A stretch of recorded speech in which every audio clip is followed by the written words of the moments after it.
Entering the 21st century, the entire field of medicine is undergoing a tremendous transformation. We are shifting from a past standard centered on the doctoral medical technology to a new standard focused on the patient's experience and maximizing patient benefit. It is in this era that minimally invasive medicine has emerged, aiming for diagnosis and treatment that causes less harm to the patient. Today, we will use the example of the most common gynecological tumor, uterine fibroids, its diagnosis, treatment, and even prevention to discuss minimally invasive medicine. We will explore how to understand life and how to understand medicine. We will start from a single point, the endpoint of human life, death. From there, we will talk about life, because humans live for death and die for life. Why do people die? This is a very common phenomenon. If I were to ask 3 times, why do people die? People would surely think I'm crazy. Yet for medical students today, I believe this is a question we must ask. We medical students must ask, why do people die?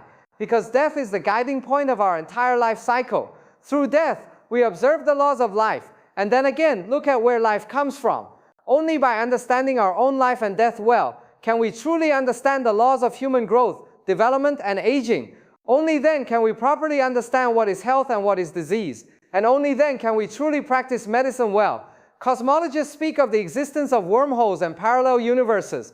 We could travel to the past or the future through wormholes.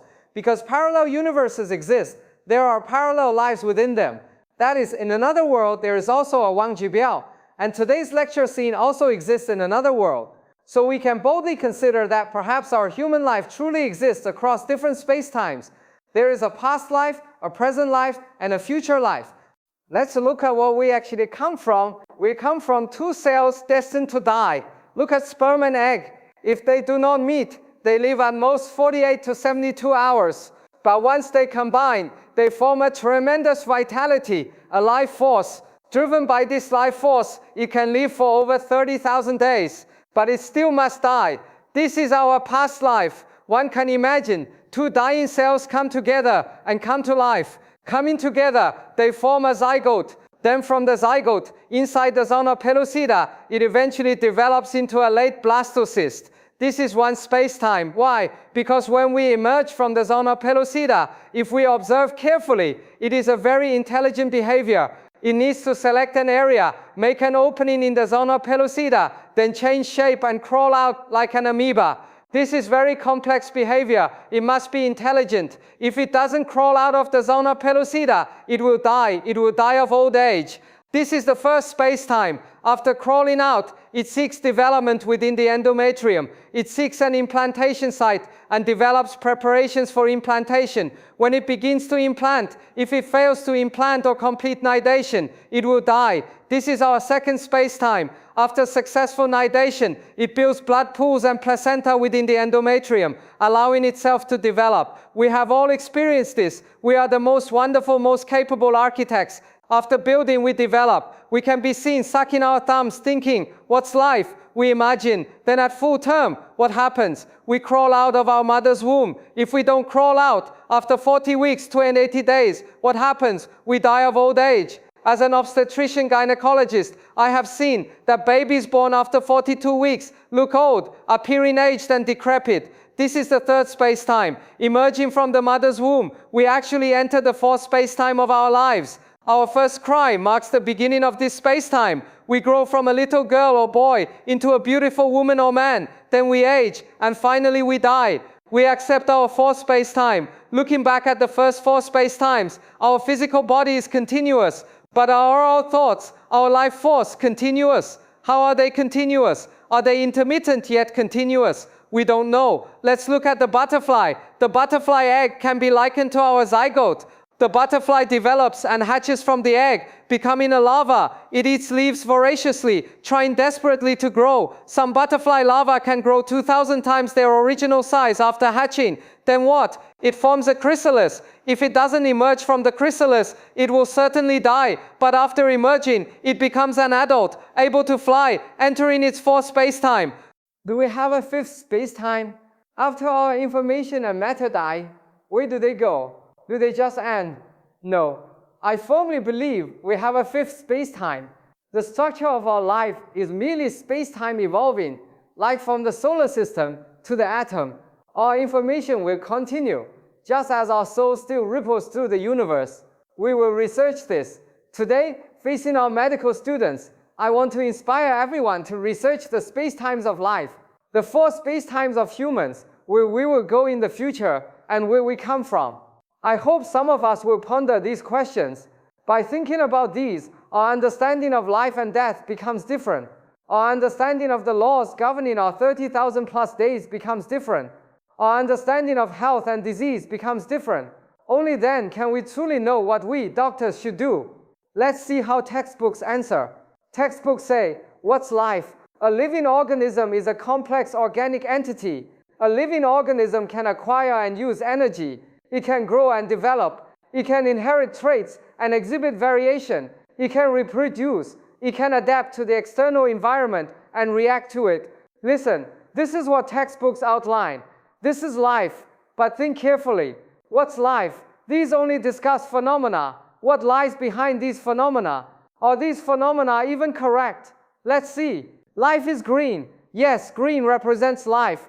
But if we think carefully, the green we see is light reflected by plants. Green light is the light not absorbed. The light energy truly used by life is not green light, but other colors.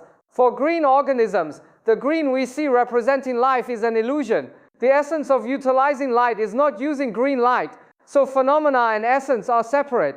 The textbook's answer to what's life we just discussed all talks about phenomena. A person lives 100 years at most, just over 30,000 days. Looking at these 30,000 days, they are represented by this blue trajectory. The starting point of our 4th space-time is here. The first 3 space-times only require about 280 days. From this starting point, we see our human functions, structure, and intelligence seem to grow rapidly, peaking around age 20, balancing for a period, then gradually declining. Over 30,000 days, it inevitably plummets suddenly, like objects falling from the sky. Before Newton, if we kept asking, why do things in the sky fall to the ground? Asking 3 times, people would surely say the asker is crazy. Why do things in the sky fall? The earth is so big. Actually, Newton said, it's not because the earth has something, but because of gravity. Gravity makes things in the sky fall. This is the fundamental law. Everything else is secondary. So today, facing our medical students, I want us to look at the curve of human growth, development, and aging. This phenomenon, and think about the laws behind it. Is there a life force behind it? Something representing vitality that rapidly decays after we are born, slowly diminishing. I hope medical students, including those of us researching medicine, will consider this question. Should research this question? Yes, because we need to answer, what is medicine? Current textbooks say, medicine is the study of how to protect and enhance human health, prevent and treat disease. Yes, but let's look again at the laws of human growth, development, and aging. Although at different stages, as we just discussed, prevention is different, diagnosis and treatment of disease are different. Only by recognizing the internal laws of our 4th spacetime, what factors drive it, will our understanding of this proposition become deeper. If we also know about our past and future lives, perhaps we will be more detached about our present life. We will realize that perhaps the development of this present life is naturally the most beautiful, and we must cherish it. If we want to protect health throughout life, we should stimulate the patient's greatest subjective initiative. My health, I am in charge. Today I will use tumors as an example to discuss this proposition. What is medicine? We know the occurrence and development of tumors within our 30,000 plus days is certainly not uniform. There is a fluctuation around 15,000 days. Then after 20,000 plus days, it begins to grow relatively quickly. This rapid growth peaks around 80 years old, 30,000 days, and then actually declines. What is the law behind this? If we overlay the curve of immune function, we can see that before age 40, our immune function is still quite good, at least above 50%. After 40, our immune function declines. After 60, immune function fluctuates around less than 20% of its overall level, then plummets. At this point, an intersection forms, and tumors begin to rise. Therefore, the occurrence of tumors we should certainly consider is not due to the strength of tumor cells, not because the tumor is powerful, but because our immune function has declined. So it is because our normal functions have declined that tumors can develop. Tumors are embedded within us. Tumor cells exist from before birth. As I stand here now, tumor cells are differentiating and proliferating within my body, but I have the ability to combat tumor cells. Immunity is just one part, so they haven't yet massed together to form a lump, a tumor. Therefore, anti-tumor mechanisms are most important. But is today's decision-making in tumor treatment aligned with this? Let's see. I'll expand a bit with a story about mice. This is our experiment started by our team over 20 years ago. We injected highly active melanoma cells into mouse embryos. A few cells leaked into the mother's body. In 7 days, these tumor cells grew and even began to metastasize. The mouse, after giving birth 7 days later, was lively and healthy, not suffering from tumors. It remained healthy. We could observe it continuously. But when it reached 1.5 years old, equivalent to about 60-70 human years, it began to develop tumors, melanoma. We have reason to believe these were the cells injected during the embryonic stage, which grew in the mother in 7 days and could metastasize distantly, yet took over 500 days, a year and a half, to grow in the mouse.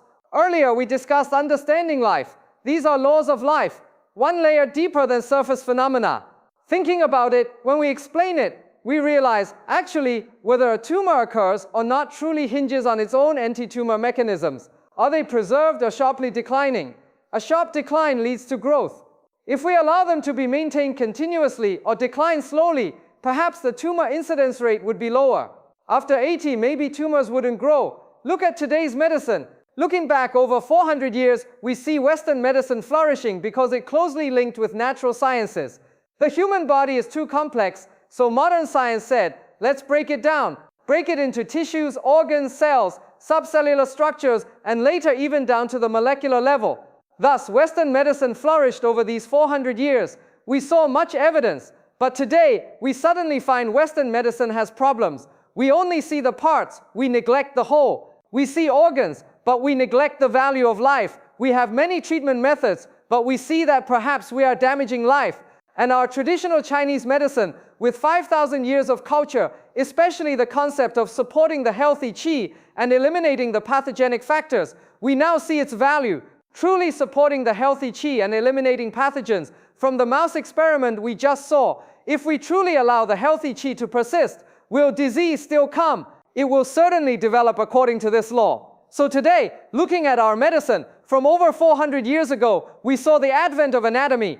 Guided by this, over 100 years ago, the radical mastectomy for breast cancer was invented.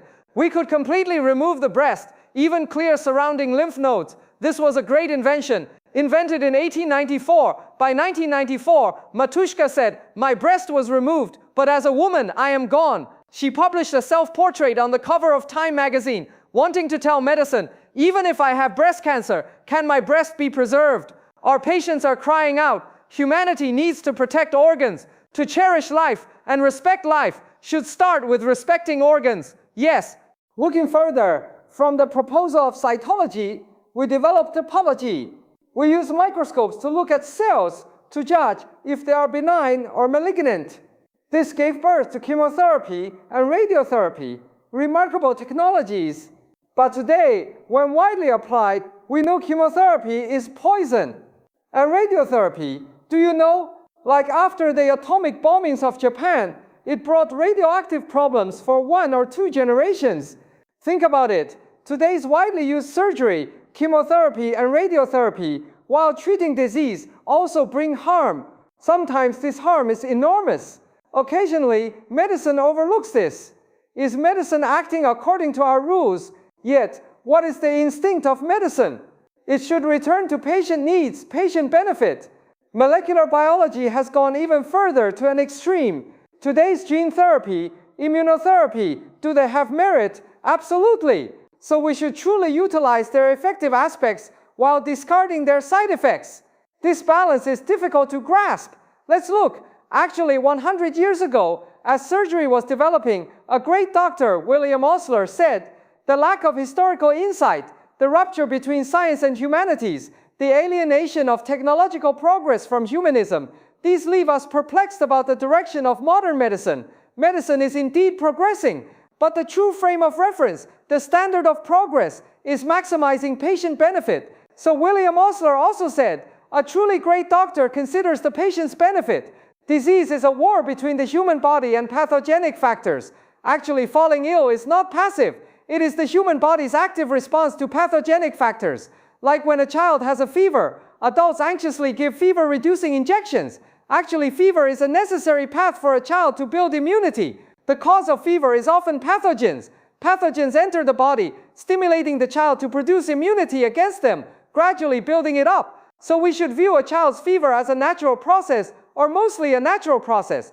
So a Haifu hospital in Chongqing, based on the principles of understanding life and medicine we discussed earlier, gives patients 2 prescriptions, one for treating the disease and another for treating the patient. The prescription for treating the patient is based on the concept that illness is an imbalance of state. We use prescriptions for the mind, exercise, diet, and sleep to adjust, to restore a steady state and achieve recovery. Health and disease, cancer, are merely local manifestations of systemic conditions.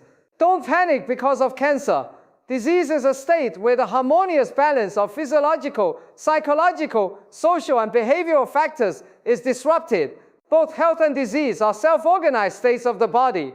Factors of health and disease interact. With such a concept, we can correctly understand falling ill and medical treatment. From this ratio chart, we can see when in a healthy state, the factors for self-health outweigh the factors leading to tumor disease, maintaining our healthy state. In the tumor state, this green line declines, so the tumor factors rise, and we develop tumors. In current medical treatment, we pull down the red line. Surgery, radiotherapy, chemotherapy can all do this. But look at this blue line, it is also pulled down. The ratio remains a diseased tumor state. True medical treatment should pull down the red line, but this blue line should ideally not be pulled down, but even enhanced. Then it actually returns to a healthy state. This is what true medicine, our medical technology, should do. Today, our minimally invasive medicine discusses this proposition.